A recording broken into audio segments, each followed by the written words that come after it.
எல்லாரையும் பார்த்ததில் ரொம்ப சந்தோஷம் இருக்குது. இப்போ வேட்டையின் படத்தோட லான்ச் இவெண்ட்டில் வந்திருக்கோம். என்னை பொறுத்த வரைக்கும் கனவுல கூட நினச்சி பார்க்காத ஒரு பெரிய சந்தோஷம் இந்த படம். சிறப்பான ஒரு கூட்டணியில் சேர்ந்து படம் பண்ணுறது ஒரு நடிகரை பொறுத்த வரைக்கும் ரொம்ப அதை விட சந்தோஷமாக இன்னொரு விஷயம் இருக்க முடியாதுன்னு நம்புகிறேன் நான். ஸோ அந்த வகையில் பார்க்கும்போது ஞானவேல் சாரோட இயக்கத்தில், லைக்காவோட தயாரிப்பில், ரஜினி சாரோட சேர்ந்து நடிக்க ஒரு பெரிய வாய்ப்பு கிடைச்சிருக்கு இந்த படத்தில். ஸோ என் கதாபாத்திரமும் ரொம்ப நல்லா இருக்குன்னு நான் நம்புகிறேன். ஸோ உங்களை மாதிரி நானும் இந்த படத்தை பெரிய ஸ்க்ரீனில் பார்க்குறதுக்கு ரொம்ப ஆவலாக காத்துட்ருக்கேன். உங்கள் எல்லாரோட சப்போர்ட்டுக்கும் ரொம்ப ரொம்ப ரொம்ப நன்றி.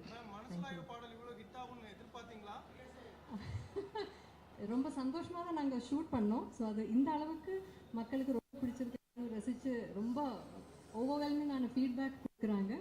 அது வந்து கண்டிப்பாக ரொம்ப ரொம்ப சந்தோஷம் கொடுக்குது. இவ்வளவு எதிர்பார்த்தேனான்னு சொன்னால் எனக்கு இல்லைன்னு தான் சொல்ல முடியும். தொடர்ந்து பெரிய நடிகர்களுடைய தமிழ் படங்களில் உங்களுக்கு வாய்ப்பு கிடைச்சிட்டு இருக்கு. அதை பற்றி அது எனக்கு கிடைக்கிற பெரிய மலையாளத்தில் பாக்கியம்னு சொல்லுவோம். அது தமிழில் எப்படி லக்கு தான் என்ன சொல்லுவோம், பாக்கியம் தான். அது அந்த பாக்கியம் எனக்கு இது வரைக்கும் கடவுள் கொடுத்துருக்காரு. ஸோ இனிமேலும் அப்படி தான் நல்ல படங்களில் நல்ல இயக்குநர்கள் கூட, நல்ல நடிகர்கள் கூட, நல்ல தயாரிப்பாளர்கள் கூட எல்லாம் நல்ல படங்கள் பண்ணணும், மக்களுக்கு பிடிச்ச மாதிரி படங்கள் பண்ணணும்னு தான் எனக்கு ஆசை. லாஸ்ட் கொஸ்டின் மேம், நீங்கள் வந்து சும்மா ஒரு கதாபாத்திரத்தை ஏற்றி நடிக்க மாட்டீங்க, உங்களுக்கான கதாபாத்திரத்துக்கு முக்கியத்துவம் இருந்தால் தான் நடிப்பீங்க.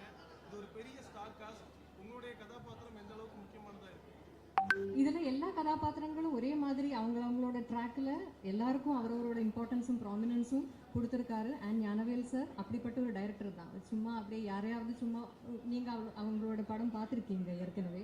ஸோ அந்த இயக்குனர் மேலே எனக்கு கம்ப்ளீட்டாக நம்பிக்கை இருக்குது. ஸோ என் கதாபாத்திரமும் இந்த படத்தில் வர மற்ற கதாபாத்திரங்கள் மாதிரி it has due importance in the film. I am sure you going to see it for your self.